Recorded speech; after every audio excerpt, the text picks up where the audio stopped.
जय हिंद फ्रेंड्स। स्वागत है आपका अपने ही YouTube channel P Kumar history classes में।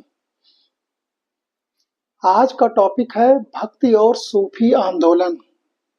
दोस्तों, आज बहुत ही इम्पोर्टेंट टॉपिक है और किसी भी कॉम्पिटिटिव एग्जाम में यहाँ से 3 से लेकर 10 सवाल तक जो है पूछे जाते हैं और आप ध्यान से पढ़िएगा इसको, क्योंकि यहाँ से अक्सर प्रश्न पूछे जाते हैं। तो इसको आप बहुत ही ध्यान से सॉल्व करिएगा। तो शुरू करते हैं। पहला प्रश्न है, भगवान शिव की प्रतिष्ठा में कितने ज्योतिर्लिंग स्थापित हैं? ऑप्शन है 11, 12, 22, 23। तो इसका आंसर हो जाएगा 12। भगवान शिव की प्रतिष्ठा में 12 ज्योतिर्लिंग स्थापित हैं, जिनमें से अगर कुछ प्रमुख नामों की बात किया जाए तो आपका सोमनाथ हो गया, वैद्यनाथ हो गया जो कि झारखंड में है, और आपका केदारनाथ हो गया, महाकालेश्वर हो गया, ओंकारेश्वर हो गया। इस तरीके से कुल 12 ज्योतिर्लिंग हैं। अगला प्रश्न है, आईने अकबरी में सूफी संत की कितनी शाखाओं का वर्णन है या फिर कितने सिलसिलों का वर्णन है? विकल्प हैं 10, 12, 14, 16। तो इसका आंसर हो जाएगा 14। आईने अकबरी, जैसा कि आप जानते होंगे कि आईने अकबरी का लेखक अबुल फजल है। तो अबुल फजल ने 14 सूफी सिलसिलों का जिक्र या वर्णन आईने अकबरी में किया हुआ है। अगला प्रश्न है, 1236 ईस्वी में बदायूं में किस सूफी संत का जन्म हुआ था? ऑप्शन है शेख मूसा निजामुद्दीन औलिया, फरीदगंज ए शिकार या फिर हमीदुद्दीन नागौरी। तो इसका आंसर हो जाएगा निजामुद्दीन औलिया। निजामुद्दीन औलिया बहुत ही इम्पॉर्टेंट है और इनसे संबंधित अक्सर कुछ न कुछ प्रश्न बनते रहते हैं। तो इसी में देख लीजिए, जैसे कि कई प्रश्न बन सकते हैं कि निजामुद्दीन औलिया का जन्म कब हुआ था? तो 1236 ईस्वी में हो जाएगा। कहाँ हुआ था? तो बदायूं में हुआ था। निजामुद्दीन औलिया के शिष्य अमीर खुसरो थे और निजामुद्दीन औलिया और गयासुद्दीन तुगलक का जो एक विवाद था, तो वो भी जो है बहुत चर्चित रहा है। कोटेशन के रूप में है कि दिल्ली अभी दूर है। तो ये कोटेशन भी जो है इन्होंने निजामुद्दीन औलिया ने ही कहा था। तो इस तरीके से देख रहे हैं, निजामुद्दीन औलिया से संबंधित बहुत सारे सवाल बन जाते हैं, क्वेश्चन। इतना ही नहीं, निजामुद्दीन औलिया ने अलाउद्दीन खिलजी से मिलने से इनकार कर दिया था। ये भी सवाल बन सकता है कि निजामुद्दीन औलिया ने दिल्ली के किस सुल्तान से मिलने से इनकार कर दिया था। तो इस तरीके से देख रहे हैं 5-6 सवाल तो यही बन जाएंगे। तो इस टॉपिक को, निजामुद्दीन औलिया से संबंधित, आप जो है बहुत गंभीरता से पढ़ेंगे। अगला प्रश्न है, ईश्वर केवल मनुष्य के सद्गुण को पहचानता है तथा उसकी जाति नहीं पूछता। आगामी दुनिया में कोई जाति नहीं होगी, ऐसा किसने कहा था? बहुत महत्वपूर्ण कोटेशन है ये। तो ऑप्शन है गुरु नानक, कबीर, मलूकदास, दादू दयाल। तो इसका आंसर हो जाएगा गुरु नानक। गुरु नानक ने इस तरीके का कोटेशन कहा था कि मनुष्य के गुणों को देखता है ईश्वर, उसकी जाति नहीं पूछता है, और आने वाले समय में दुनिया में कोई जाति नहीं होगी, ये गुरु नानक ने कहा था। अगला प्रश्न है, प्रसिद्ध भक्त कवयित्री मीराबाई के पति का नाम था? भोजराज, रतन सिंह, संग्राम सिंह, मालदेव। इसका आंसर हो जाएगा राजकुमार भोजराज। राजकुमार भोजराज राणा सांगा के पुत्र थे और इनकी शादी के बाद जल्दी ही मृत्यु हो जाती है। तो इसके बाद ही मीराबाई कृष्ण को अपना पति मान लेती हैं। अगला प्रश्न है, निम्न में से कौन इस्लाम से प्रभावित था? विकल्प है चैतन्य, मीराबाई, नामदेव, वल्लभाचार्य। तो इसका आंसर हो जाएगा नामदेव।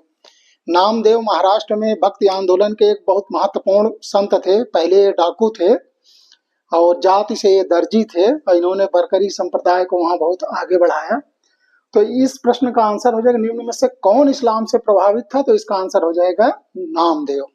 अगला प्रश्न है, शुद्धाद्वैत का प्रतिपादन किया था रामानुजाचार्य, निम्बार्काचार्य, वल्लभाचार्य, मध्वाचार्य।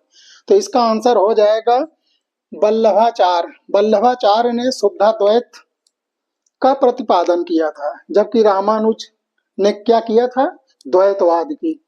मध्वाचार्य ने रामानुज ने विशिष्टाद्वैत की, मध्वाचार्य ने द्वैतवाद की और निम्बार्काचार्य ने द्वैताद्वैतवाद की का प्रतिपादन किया था। ये बहुत ही इंपॉर्टेंट है ये क्वेश्चन, और ये मैचिंग में भी आता है कि किसने है। निम्न में से कौन सूफीवाद की चिश्तिया शाखा का संस्थापक था?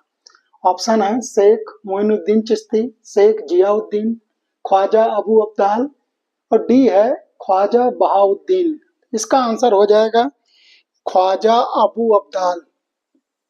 ख्वाजा अबू अब्दाल ने ही चिश्तिया शाखा का संस्थापक था।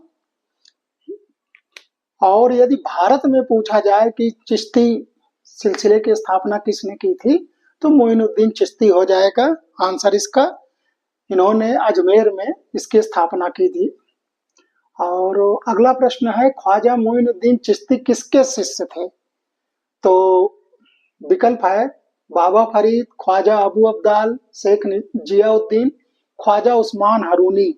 तो इसका आंसर हो जाएगा ख्वाजा उस्मान हारूनी। मोइनुद्दीन चिश्ती ख्वाजा उस्मान हारूनी के शिष्य थे।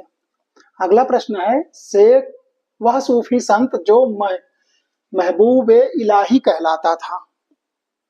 विकल्प हैं अमीर खुसरो, निजामुद्दीन औलिया, शेख मोइनुद्दीन चिश्ती, शेख सलीम चिश्ती। तो इसका आंसर हो जाएगा निजामुद्दीन औलिया। निजामुद्दीन औलिया को ही महबूब इलाही कहा जाता था। अगला प्रश्न है, किस सूफी संत के विचारों को सिखों के धर्म ग्रंथ आदि ग्रंथ में संकलित किया गया है? यानी वो कौन सा सूफी संत है जिसके विचार को आदि ग्रंथ में सम्मिलित किया गया है? विकल्प हैं मोइनुद्दीन चिश्ती, कुतुबुद्दीन बख्तियार काकी, फरीदगंज ए सकर या निजामुद्दीन औलिया।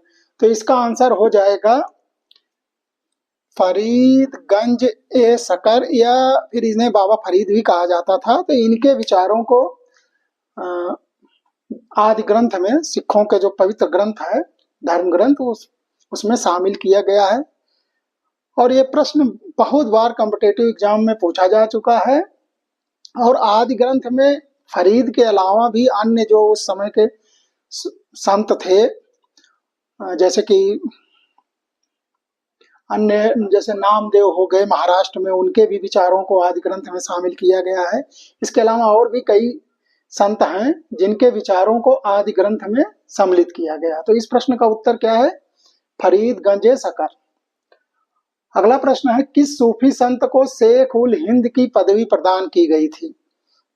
विकल्प है मोइनुद्दीन चिश्ती, बाबा फरीद, शेख सलीम चिश्ती, निजामुद्दीन औलिया।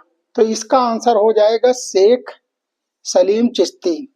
शेख सलीम चिश्ती को शेख उल हिंद की पदवी प्रदान की गई थी मुगलों के काल में। जैसा आप जानते होंगे कि जब अकबर को पुत्र नहीं पैदा हो रहा था, तो इन्हीं की दरगाह पे कई बार जो है शेख सलीम के यहाँ पे जो है अकबर जाया करता था। और बाद में जब पुत्र उनको हुआ जहांगीर, तो उसको उन्होंने प्यार से नाम जो है जहांगीर को, सलीम भी उसका जहांगीर का एक नाम था, उन्होंने नाम दिया था अकबर ने। अगला प्रश्न है, निम्न में से किसने कृष्ण को औलिया के रूप में माना? विकल्प हैं शाह अब्दुल अजीज, शाह वलीउल्लाह, शाह मोहम्मद गौस, ख्वाजा मीर दर्द। तो इसका आंसर हो जाएगा शाह मोहम्मद गौस। शाह मोहम्मद गौस ने कृष्ण को औलिया के रूप में ही माना। अगला प्रश्न है, ख्वाजा मोइनुद्दीन चिश्ती की दरगाह पर नजर या भेंट भेजने वाले प्रथम मराठा सरदार कौन थे? जैसा कि आप जानते होंगे कि आज भी मोइनुद्दीन चिश्ती की दरगाह पर, जो कि अजमेर में है, तमाम फिल्म स्टार हैं, जब उनकी फिल्म रिलीज होने को होती है, तो वहाँ उस दरगाह पे जाते हैं और चादर वगैरह चढ़ाते हैं। यहाँ तक कि कई राजनेता भी ऐसा काम करते हैं, वो चादर चढ़ाने के लिए वहां पर जाते हैं। तो ये परंपरा बहुत पहले से चली आ रही है और आज भी चल रही है।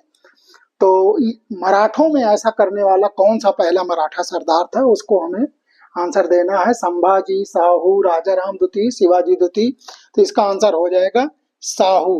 मराठा सरदारों में प्रथम साहू ही प्रथम था जिसने मोइनुद्दीन चिश्ती की दरगाह पर चादर या फिर नजर भेंट भेजा था उसने।